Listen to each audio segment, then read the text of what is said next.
ठाण्यात भाजप आणि शिवसेनेतील अंतर्गत मतभेद पुन्हा एकदा उफाळून आलेत. उपमुख्यमंत्री एकनाथ शिंदे आणि भाजप आमदार गणेश नाईक यांच्यात एकमेकांवर आरोपांच्या फैरी सुरू असतानाच ठाण्यातील गडकरी रंगायतमध्ये गणेश नाईक यांच्या जनता दरबार घेण्यात येत आहे.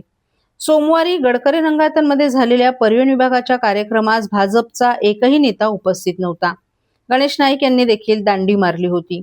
आता त्याच गडकरी रंगायतमध्ये गणेश नाईक यांचा जनता दरबार भरवण्यात आला आहे. तर कथित टीडीआर घोटाळ्यावरून वनमंत्री गणेश नाईक आणि उपमुख्यमंत्री एकनाथ शिंदे यांच्यात जोरदार राजकीय वाद पेटलाय. महायुती सरकारमध्ये एकत्र असतानाही नवी मुंबई आणि ठाण्यातील विकास धोरणांवरून हे दोन्ही नेते आमने सामने आले आहेत. आज गणेश नाईक यांनी या प्रकरणी हायकोर्टाने ऑर्डर दिली की तुम्ही टीडीआर द्या. त्यावेळी आयुक्तांनी काही भूमिका मांडली नाही. त्यानंतर तोच विषय सुप्रीम कोर्टात गेला. तो भाग SGNPचा होता. त्यात पार्कचे इन्फो सेन्सिटिव्ह झोनमध्ये टीडीआर दिला जात नाही अशी आपली माहिती असल्याचं सांगितलं. 2700 नाही तर तो 4000 कोटींचा टीडीआर आहे. ज्या जागेचा वापरच होणार नाही अशा जागेसाठी ठाण्याच्या जनतेने का भार सहन करावा? ठाण्यातले लोक सुप्रीम कोर्टात जाणार. नवी मुंबईतील एक संस्था देखील जाणार आहे. जनता जागृत आहे. आपल्याला पाहिजे म्हणून काहीही करता येणार नाही. याचे करते करूते कोण हे आपल्याला माहीत नाहीत असंही गणेश नाईक यांनी सांगितलं.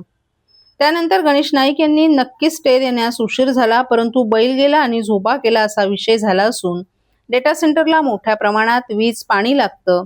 नॉईज पोल्युशन तिथे होतं. डेटा सेंटर हवे PM यांनी सांगितलं आहे, परंतु या सेंटरला आपल्याला वैयक्तिक विरोध आहे असंही त्यांनी सांगितलं.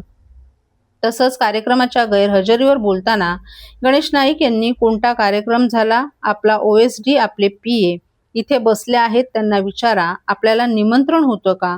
आपल्याला निमंत्रण नव्हतं, परंतु आपल्याला त्याचं काहीही वाटत नाही.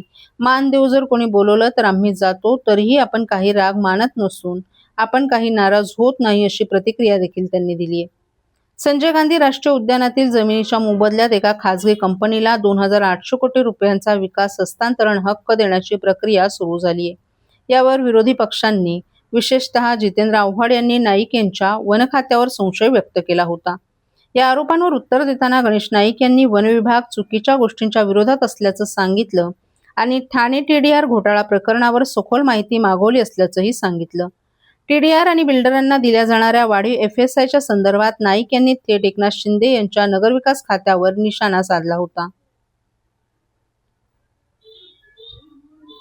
त्यांचं दिलेलं निवेदन माननीय मुख्यमंत्री महोदयांच्या मी निदर्शनास आणून त्यांच्या व्यथा कथा मांड आणि मी त्यांना सांगितले की शेवटी नुसते प्रशासकीय यंत्रणेकडून किंवा पॉलिटिकल अँगलने तुम्ही प्रयत्न करतानाच त्या ठिकाणी न्यायालयामध्ये सुद्धा जाण्याची भूमिका त्यांनी घेतली पाहिजे. कोणी त्या घटकांनी आणि मी त्यांना आपल्या समोरच सांगितले त्यांना म्हणजे तिन्ही स्तरावर तुम्ही प्रयत्न करा. न्यायालयाला निश्चितपणे जर एअर पोल्युशन आणि नॉईज पोल्युशन त्याच्यामुळे जर का त्या ठिकाणी लोकांच्या जीवनावर परिणाम होणार असं माननीय न्यायालय त्याला निश्चितपणे लोकांना प्रतिसाद देईल. शहरातील मोबाईल टॉवर कंपन्या आणि बड्या विकासकांकडून मालमत्ता कराची कोट्यावधींची थकबाकी वसूल करण्यात प्रशासन अपयशी ठरत असताना दुसरीकडे सर्वसामान्य ठाणेकरांवर 12% करवाढ केली जाते. त्यामुळे आधी थकबाकी वसुली करा आणि अकार्यक्षम अधिकारी कर्मचाऱ्यांवर कारवाई करा अशी मागणी आमदार संजय गडकर यांनी केली आहे. जनसेवकाचा जनसंवाद या कार्यक्रमात माध्यमांशी बोलताना आमदार संजय गडकर यांनी मालमत्ता कर वाढवण्याच्या भूमिकेला विरोध केला. महापालिका प्रशासन 10 वर्षांनी करवाढ करत असल्याचं म्हणत असलं तरी यंदा होणारी करवाढ ही तिसऱ्यांदा होत आहे. मिळालेल्या माहितीनुसार महापालिकेच्या वैधानिक लेखापरीक्षणात 2018 मध्ये 176 कोटी रुपयांची थकबाकी असून आतापर्यंत 600 कोटीहून जास्त थकबाकी असल्याचा अंदाज आहे. विशेष म्हणजे शहरातील मोबाईल टॉवर कंपन्या आणि बड्या विकासकांकडे कोट्यावधींची मालमत्ता कर थकबाकी असून ती वसूल करण्यात अधिकारी सपशेल अपयशी ठरले असताना सर्वसामान्यांवर मात्र 12% मालमत्ता करवाढ करण्यात येत आहे. हा सर्वसामान्य करदात्यांवर अन्याय असून आधी थकबाकी वसूल करा आणि अकार्यक्षम अधिकाऱ्यांवर कारवाई करा अशी मागणी आयुक्तांकडे केल्याची माहिती केळकर यांनी माध्यमांशी बोलताना दिली आहे. खोपट येथे भाजप कार्यालयात झालेल्या जनसेवकाचा जनसंवाद या कार्यक्रमात हाजुरीतील एसआरए प्रकल्पाचे विकासकही उपस्थित होते. रहिवाशांची भाडी थकवण्यात येऊन त्यांना घरही मिळत नसल्याच्या तक्रारी रहिवाशांनी केल्या होत्या. याबाबत केळकर यांनी पाठपुरावा केल्यानंतर विकासकांना रहिवाशांच्या इमारतींचं बांधकाम सुरू असून त्यांना लवकरच घरं देण्यात येतील असं कबूल केले. तसंच रहिवाशांना भाडी देण्यास सुरुवात केल्याचंही विकासकानं स्पष्ट केले. त्यामुळे हा प्रकल्प मार्गी लागल्याचं चित्र आहे. शहरात वाहतूक शाखेला मदत करणाऱ्या सुमारे 150 वॉर्डन कर्मचाऱ्यांना गेले 4 महिने पगार देण्यात आला नसून कंत्राटदारानं किमान वेतन, विमा, इतर सुविधा याबाबत कर्मचाऱ्यांची पिळवणूक केली असून संबंधित ठेकेदारांचं कंत्राट रद्द करून 2 दिवसात वॉर्डनचे पगार देण्यात यावेत अशी मागणी आयुक्तांकडे केल्याची माहिती केळकर यांनी दिली. अतिक्रमणाबाबत तक्रारींचा ढीग वाढत असून अनधिकृत मजलेही चढत आहेत. आयुक्तांनी संबंधित सहाय्यक आयुक्तांवर कारवाई करावी अशी मागणी करत आमदार केळकर यांनी लवकरच ज्या सहाय्यक आयुक्तांनी मोठे पराक्रम केले आहेत त्यांची नावं समोर आणणार असल्याचा इशारा दिलाय. आणि त्या ठिकाणचे विकासक बघा, काही वेळेला ज्या वेळेला आपण समन्वय साधायचा प्रयत्न करतो त्यावेळेला काही समन्वयातून देखील प्रश्न सुटतात आणि ज्या ठिकाणी समन्वय होत नाही किंवा त्याचा काही उपयोग होत नाही त्यावेळेला आपल्याला संघर्ष देखील करून ते प्रश्न सोडवायला लागतात. तर त्या ठिकाणचे विकासकच आले होते आणि त्यांनी सर्व त्यांचा काही प्लान आहे तो समोर ठेवला की आम्ही हे जे 90 लोक राहिलेले आहेत त्यांना जी बिल्डिंग आम्ही आता बांधकाम पूर्ण करतोय त्या ठिकाणी देणार आहोत. त्यांची जी भाडी आहे ती भाडी देखील येणाऱ्या ठराविक दिवसामध्ये त्यांना देणार आहोत. त्यांनी भाडी द्यायला पण सुरुवात केलेली आहे आणि त्याच्यामुळे अशा पद्धतीने मला असा विश्वास वाटतोय की त्यांचं काम जे आहे हाजुरीला जे झोपडपट्टी धारक आहेत त्यांचं काम जे आहे ते मार्गी लागू शकतं. अनेक फसवणुकीचे देखील विषय हे या ठिकाणी आलेले होते. एकाने 23 लाख रुपये दिले एका कंपनीमध्ये की त्या कंपनीच्या माध्यमातून त्यांना काही जास्तीचा इंटरेस्ट मिळेल. सुरुवातीच्या काळात मिळाले, त्याच्यानंतर गेले. काही ब्रोकरेजचं काम करतात, ऑफिशियली त्याची नोंद असते, परंतु प्रत्यक्षामध्ये बिल्डर त्यांची फसवणूक करतात. बिल्डर रहिवाशांचीही करतात आणि यांचीही करतात. अशी काही काही उदाहरणं या ठिकाणी आहेत. तर त्या संबंधामधला देखील प्रश्न या ठिकाणी आला होता.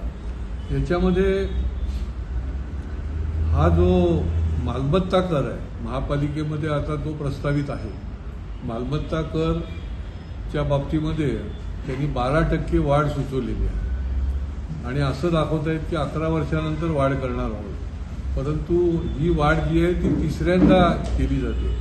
माझा बेसिक प्रश्न आहे महापालिकेला, आता तुम्ही वाढ करायला निघालेत परंतु ते अयोग्यच आहे. दादा, दात घासताय ना, मग पाणी का वाया घालवताय? ताई, भांडी घासा नाहीतर फोन पहा, पण नळ का चालू ठेवलाय? अंघोळ झाली ना करून मग शॉवर चालूच. कपडे धुताय पण पाणी वाया जात आहे, त्याचं काय? गाडी अशी धुताय आणि उद्या पाणी कायमचं संपलं तर? पाण्यासाठी किती जणांची वणवण होते. कित्येक कुटुंबांना तर पाणी मिळतही नाहीये. पाणी बोलत नाही, पण आपण त्याची किंमत जाणली पाहिजे. पाण्याचा अपव्यय टाळा, परिस्थिती भीषण होऊ शकते. प्रत्येक थेंब जपा, पाणी वाचवा. पाणी ही निसर्गाची देणगी आहे. पाणी निर्माण करता येत नाही. पाण्याची बचत हीच पाण्याची निर्मिती. ठाणे महानगरपालिकेतर्फे जनहितार्थ जारी.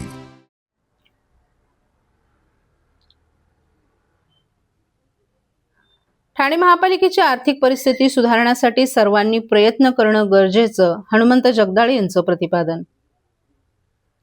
ठाणे महानगरपालिकेच्या सर्वसाधारण सभेत करवाढीचा प्रस्ताव कोणत्याही नगरसेवकाच्या विरोधाशिवाय एकमतानं मंजूर करण्यात आला. हा प्रस्ताव बहुमताने नव्हे तर सर्वानुमते मंजूर झाल्याचा दावा शिवसेना शिंदे गटाचे सभागृह नेते हनुमंत जगदाळे यांनी केलाय. महापालिकेच्या सभागृहात कोणताही विषय मंजूर करण्यापूर्वी सर्वपक्षीय गटनेत्यांची बैठक घेतली जाते. या बैठकीत विषयावर सविस्तर चर्चा केल्यानंतर त्यानुसार सभागृहाचं कामकाज चालतं. करवाढीच्या विषयावरही सर्वपक्षीय गटनेत्यांच्या बैठकीत चर्चा झाली होती. त्यामुळे महासभेत या विषयाला कोणत्याही सदस्यानं विरोधात मतदान केलं नसल्याचं जगदाळे यांनी स्पष्ट केलं. शिवसेनेनं कोणाशीही गद्दारी केली नाही. गटनेत्यांच्या बैठकीत जे ठरतं त्याची अंमलबजावणी शिवसेना पक्ष करत असतो. त्याला जर गद्दारी म्हणत असतील तर याबद्दल आम्ही बोलू शकत नाही, असा पलटवार जगदाळे यांनी विरोधकांवर केलाय. महसूल विभागासाठी करवाढीतून सुमारे 1,600 कोटी रुपयांच्या उत्पन्नाची तरतूद करण्यात आली आहे. सध्या महापालिकेचं उत्पन्न सुमारे 900 ते 1,100 कोटी रुपयांच्या दरम्यान आहे. ज्या मालमत्तांवर अद्याप कर आकारणी झाली नाही, तसंच निवासी वापर दाखवून प्रत्यक्षात व्यावसायिक वापर सुरू असलेल्या मालमत्तांवर योग्य पद्धतीनं कर आकारणी करण्याचा निर्णय घेण्यात आलाय. यासाठी मुंब्रा आणि दिवा विभागापासून विशेष शिबिरांचं आयोजन करण्यात येणार आहे. ज्या ठिकाणी कर आकारणी झाली नाही त्या मालमत्तांची नोंद करून कर आकारणी करण्यात येणार असून व्यावसायिक वापर असलेल्या मालमत्तांवर त्यानुसार कर आकारला जाणार असल्याचंही हनुमंत जगदाळे यांनी सांगितलं.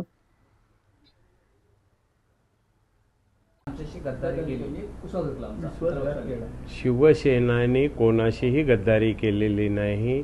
मागच्या वेळेला पण मला वाटतं 2-3 महिन्यापूर्वी असाच प्रसंग आला होता. जे गटनेत्यांच्या बैठकीमध्ये ठरतं ते शिवसेना पक्ष त्याची अंमलबजावणी करतो. आता त्याला जर तुम्ही गद्दारी म्हणत असाल तर नाही त्याबद्दल काय बोलू शकत, परंतु गटनेत्यांच्या बैठकीमध्ये ठरल्याप्रमाणेच त्या ठिकाणी सभागृहामध्ये विषय येतात आणि ते मंजूर केले जातात. त्यांचा तोच मुद्दा आहे की चर्चा करायचं ठरलं असताना मीटिंगमध्ये चर्चा आम्हाला करू दिली नाही. चर्चा केली, आमच्या राम रेपाळेंनी चर्चा केली, त्याच्यावर कोणी उठलंच नाही, चर्चाच नाही केली. राम रेपाळे स्वतः बोलले त्या विषयावर. चर्चा बोलूच दिलं गेलं नाही असं त्यांचं म्हणणं आहे. बोललं तर बोलू दिलं नाही का? सभागृहामध्ये तर सगळेच विषय बोलत होते. ते बोललं नाही असं कधीच नाही होत. सभागृहात बोलू देत आणि- नाही, आमचा आवाज दाबला जातोय. महासभेत असाच प्रकार घडलेला आहे असं देखील त्यांचा आक्षेप आहे. हे बघा, सभागृहामध्ये मी परत एकदा आपल्याला निश्चित प्रकारे सांगतो की सभागृहामध्ये ज्या वेळेला अजेंडा येतो त्या अजेंडावरती ज्यावेळेस चर्चा होते, ती चर्चाच्या अगोदर गटनेत्यांची सर्वांची बैठक होते. गटनेत्यांच्या बैठकीनंतर प्रत्येक पक्षाच्या सदस्यांची बैठक होते, नगरसेवकांची, आणि गटनेत्यांच्या बैठकीमध्ये जे काही ठरलेलं आहे ते आपापल्या गटांना सांगण्याची प्रत्येक गटनेत्याची जबाबदारी असते. आणि जे ठरलेलं आहे ते केलेलं आहे. आणि सर्वांना चांगलं माहीत आहे महापालिकेची आर्थिक परिस्थिती, काय करायला पाहिजे आणि काय केलं तर आपल्याला या ठिकाणी विकासाच्या दृष्टिकोनातून कसं काम करता येईल. गेली 11-12 वर्ष या ठिकाणी कुठल्याही प्रकारची करवाढ दरवाढ झालेली नाही. 500 कोटी किमान म्हणजे मायनस बजेट या ठिकाणी सादर झालेलं आहे. आणि महापालिकेचं शेवटी संस्था चालवताना ते सुद्धा एक विश्वस्त आहे. विश्वस्त या नात्याने त्यांना पण चांगल्या प्रकारची कल्पना आहे. पण मला समजत नाही की मग सभा झाली, एकमताने ठराव मंजूर झाले आणि एकमताने ठराव मंजूर झाल्यानंतर कोणी आमच्याशी असं वागलं तसं वागलं जर म्हटलं तर ते कितपत योग्य आहे. ठाण्यातील परिवहन कार्यक्रमाला भाजप नेत्यांची अनुपस्थिती, महापालिका करवाढ, वंदे मातरम, लघुउद्योगांचं स्थलांतर आणि महापालिका महासभेच्या थेट प्रक्षेपणासह विविध मुद्द्यांवर भाजपचे आमदार संजय केळकर यांनी भाष्य केले. भाजप नेत्यांच्या अनुपस्थितीवर केळकर यांनी केवळ कार्यक्रमाला उपस्थित राहिलेल्यांचे मराठीवर प्रेम आहे असं मानण्याचं कारण नाही, विविध कार्यक्रमांची गर्दी असल्यामुळे अनेकदा उपस्थित राहणं शक्य होत नसल्याचं सांगितलं. महायुतीमध्ये मतभेद असले तरी श्रुती युद्ध नाही. ठाणे जिल्ह्यात विविध विषयांवर मतभेद होतात, मात्र युती म्हणून एकत्र लढतो. तुझं माझं जमेना आणि तुझ्या वाचून करमेना अशी मिश्किल टिप्पणीही त्यांनी केली. संबंधित कार्यक्रम हा शिवसेनेचा नव्हे तर शासनाचा कार्यक्रम होता असंही त्यांनी स्पष्ट केलं. संजय राऊत यांच्या वंदे मातरम संदर्भातील वक्तव्यावर केळकर यांनी टीका केली. ठाणे महापालिका करवाढीवर देखील केळकर यांनी आधी थकीत मालमत्ता कर वसूल करण्याची मागणी केली. तर काँग्रेस नेते तिला त्यांचा तिरंगा केक प्रकरणावर केळकर यांनी जाणीवपूर्वक अशा घटना घडत असतील तर संबंधितांवर गुन्हे दाखल झाले पाहिजेत अशी मागणी केली. वंदे मातरम म्हणत अनेकांनी देशासाठी बलिदान दिले, त्यामुळे अशा विषयांमध्ये तारतम्य पाळलं पाहिजे असंही त्यांनी सांगितलं. ठाण्यातून लघुउद्योगांत स्थलांतर होत असल्याबाबत केळकर यांनी केवळ मराठीचा बोलबाला करून चालणार नाही, तर मराठी उद्योजकांना ताकद देणं आणि मराठी तरुणांना बेरोजगार उपलब्ध करून देणं गरजेचं असल्याचं सांगितलं. ठाणे महापालिका महासभेच्या थेट प्रक्षेपणाला केळकर यांनी समर्थन दिलं. जनतेचे प्रश्न घेऊन महापालिकेचं कामकाज चालतं, त्यामुळे ठराव कसे येतात आणि लोकप्रतिनिधी कशा पद्धतीनं काम करतात हे जनतेलाही समजलं पाहिजे. विधानसभा आणि लोकसभेचं कामकाज थेट प्रक्षेपित केलं जातं, त्याचप्रमाणे महापालिका महासभेचं कामकाजही लाईव्ह करण्यास काहीही गैर नसल्याचं केळकर यांनी सांगितलं. मालमत्ता कर जो आहे तो वाढवला गेला आणि विशेष करून घोडबंदरमध्ये ज्या रस्त्यावर गाड्या असतात त्यांना पार्किंग चे चार्जेस जे आहेत ते दर तासाला 10 रुपये का 2 तासाला 10 रुपये असे लावण्यात आलेले आहेत. आपला मतदारसंघ आपण आमदार म्हणून आपल्याला योग्य वाटतं? नाही, मालमत्ता कर जो आहे, मी तर पत्र देऊन सांगितलेलं आहे की मालमत्ता करामधनं जेवढी तुम्हाला जास्तीची रक्कम मिळणार आहे ती आधी वसूल तर करा. मी तर यादी दिलेली आहे 2016 पासून किती मालमत्ता कराची वसुली बाकी आहे, ती जवळजवळ 500-600 कोटीपर्यंत जाईल. बरं, यांच्याकडे ते रिपोर्ट पण नाही, ऑडिट रिपोर्ट जे स्टॅच्युटरी ऑडिट आहे त्याच्यामध्ये 2018 पर्यंत 279 कोटी मालमत्ता कर तुम्ही वसूलच केलेला नाही. म्हणजे एकीकडे तुम्ही लावायला जाता, पण जो वसूल करायचा आहे तो तर करा पहिले. त्याच्यानंतर 500 ते 550 कोटी रुपये तुम्ही निरनिराळी जी न्याय्य वसुली करायला पाहिजे ती केलेली नाही. आणि तुम्ही छाती बडवत जर फिरत असाल की पैसे नाहीत, हे नाही, ते नाही, छोट्या छोट्या गोष्टींना समाजोपयोगी आमच्या झोपडपट्टीवासियांसाठी ज्या काही योजना त्यांच्याकरता ज्या सुविधा द्यायच्या त्याच्याकरता तुमच्याकडे पैसे नाहीत. अनेक थकबाकी यांची बाकी आहे आणि प्रशासन जे आहे ते त्याच्यामध्ये पूर्णपणे फेल गेलेलं आहे. म्हणूनच एवढी रक्कम जी आहे ती थकबाकी म्हणून दिसते. पण याचा फटका सामान्य ठाणेकरांना बसणार, कारण खरेदी विक्री मालमत्ता इकडे राज्य सरकार म्हणते की आम्ही कुठले कर लावणार नाही, वाढीव करणार नाही, बऱ्याच गोष्टी सूट दिली जाते, सवलत दिली जातात, मोफत अनेक योजना.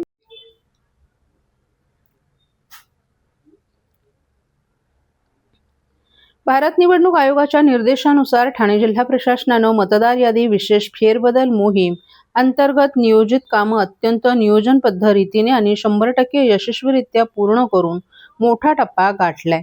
जिल्ह्यातील एकूण मतदार यादी भाग 6,894 होते, तर एकूण BLO संख्या 6,894 होती.